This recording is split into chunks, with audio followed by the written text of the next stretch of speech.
Hello everyone, today we are going to solve question number 2.9.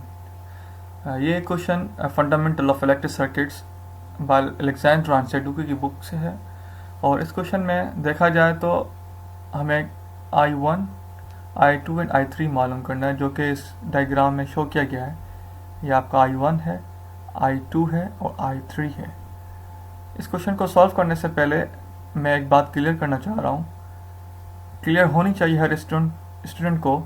जब किसी node पर current आता है तो वो या तो डिवाइड होता है या फिर मल्टीपल करंट वहाँ आकर सम हो जाते हैं।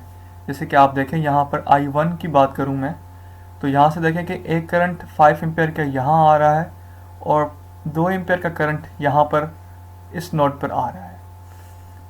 तो हमें ऑब्वियसली बात है, जब दोनों तरफ से एक जगह पे करंट आएगा और लीविंग पाथ एक ही है जो कि ये है, तो सारा करंट इन दोनों का सम यानी 5 एम्पेयर 2 एम्पेयर का सम अप होके I1 के बराबर होगा। वो यहाँ से पास हो रहा होगा, वो I1 होगा। तो ये कॉन्सेप्ट हमें पता होना चाहिए और यही कॉन्सेप्ट हमें KCL ही बता रहा होता है, किरचॉफ करंट लॉ, जो कि मैंने प्रीवियस लेक्चर्स में लेक्चर्स की जो सीरीज़ है उसमें मैंने डिफाइन किया हुआ है। तो इस क्वेश्चन को भी हम KCL को यूज़ करते हुए ही हम सॉल्व करेंगे कि किस तरह से यहाँ पर KCL नोड्स पर KCL किस तरह यूज़ हो रहा है और किस तरह से नोड्स पर करंट को डिवीजन होना पड़ रहा है और सम होना पड़ रहा है। तो I1 की बात करूँ मैं, इजिकल्स टू, जैसे कि मैंने आपको बताया, 2 एम्पेयर और 5 ampere, 2 ampere plus 5 ampere, then I1 is equals to 5 amps के बराबर आ जाता है। और इसी तरह से हमें नोड सी पर अगर हम देखें तो यहाँ पर एक करंट जो है लीव कर रहा है और एक करंट I3 लीव कर रहा है और एंटरिंग करंट एक ही है 7 एम्पेयर। देखिए, जब हम किसी नोड पर किसी करंट को स्टडी कर रहे होते हैं तो हमें एक चीज़ माइंड में रखनी चाहिए, या तो हम इंटरिंग करंट, जैसे कि यहाँ पर 7 एम्पेयर का जो करंट इंटर हो रहा है, इसको पॉजिटिव कंसिडर करें या फिर लीविंग करंट को पॉजिटिव कंसिडर करें।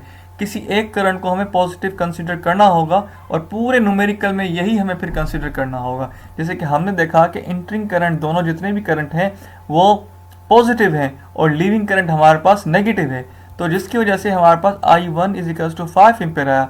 अगर मैं इसको फर्दर एक सिंप्लीफाई करूँ यहाँ पर सी वाली नोट को, तो यहाँ पर देखें हमारे पास दो करंट ऐसे हैं जो कि लीव कर रहे हैं।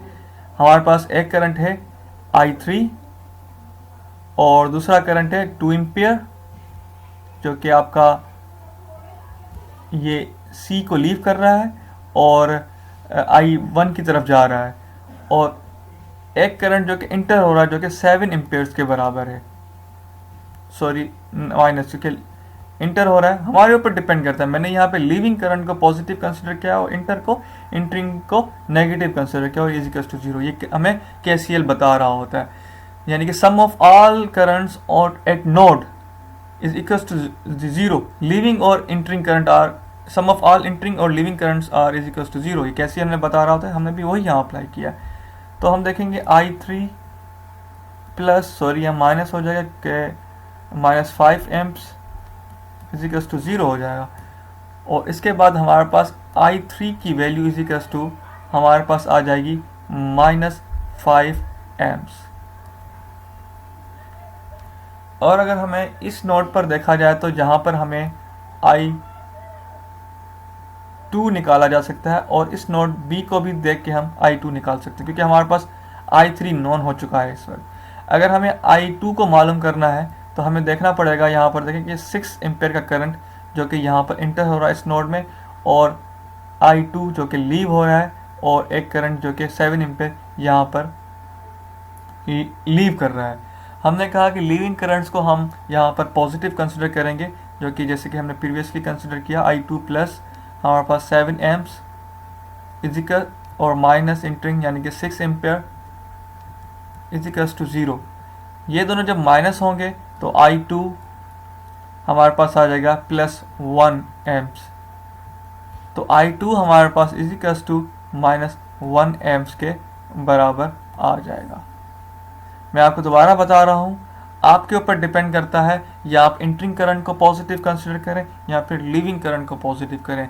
मैंने यहाँ पे लीविंग करंट को पॉजिटिव कंसिडर किया है और इंटरिंग करंट को नेगेटिव कंसिडर किया है, जिसकी वजह से मेरे पास ये करंट, ये वैल्यू I2 की आ रही है और हमारे पास I3 की वैल्यू ये आ रही है, और इसी तरह से हमारे पास I1 की वैल्यू 5 एम्प्स आ रही है। Thanks for watching.